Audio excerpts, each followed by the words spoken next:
रंजीत की शादी को 1 साल हो गए थे, पर रंजीत ने इन 1 सालों में एक बार भी अपनी पत्नी के साथ संबंध नहीं बनाया था, क्योंकि वह शारीरिक संबंध बनाने के लायक नहीं था। जब रंजीत की पत्नी ने अपने पति से कहा कि चलो किसी डॉक्टर को दिखा लेते हैं, जिससे आपकी बीमारी ठीक हो जाए, मैं कब तक ऐसे ही तड़पती रहूंगी, मुझे भी मर्द की ज़रूरत होती है। तो रंजीत ने अपनी पत्नी से कहा, तुमको जो करना है वह करो, कोई रोक टोक नहीं है, पर मैं तुम्हें पति का सुख नहीं दे सकता। मेरे अंदर शारीरिक संबंध बनाने की शक्ति नहीं है।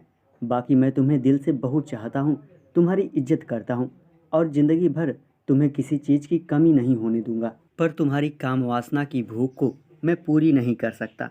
अगर तुम चाहो तो किसी और से पूरा कर सकती हो, इससे मुझे कोई परेशानी नहीं है। अब रंजीत की पत्नी पुष्पा को समझ आ गया था कि मेरा पति मुझ पर रोक टोक नहीं लगाना चाहता है, वह तो मुझे पूरी आज़ादी देना चाहता है। पर मैं कहाँ जाऊँ, किसके पास जाऊँ? मेरा तो कोई बॉयफ्रेंड भी नहीं है जो मैं उसके साथ अपनी भूख मिटाऊँ।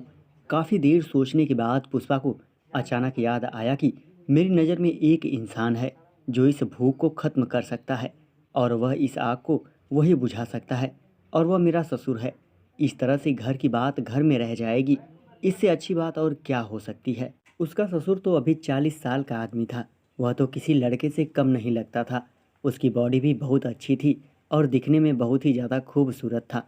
सच कहे तो पुष्पा भी ऐसे ही आदमी की तलाश कर रही थी जैसा कि उसका ससुर था। उसका ससुर शौकीन और रंगीन मिजाज का भी था। एक दिन की बात है, पुष्पा का पति शहर से बाहर गया हुआ था। उस दिन पुष्पा ने सोच लिया था कि आज वह अपने प्यार का इजहार अपने ससुर से कर देगी, और हुआ भी कुछ ऐसा ही। रात के 10 बजे पुष्पा ससुर के कमरे में गई और बोली, ससुर जी, आपके बेटे ने तो मना कर दिया है कि वह मुझे शारीरिक सुख नहीं दे सकता है।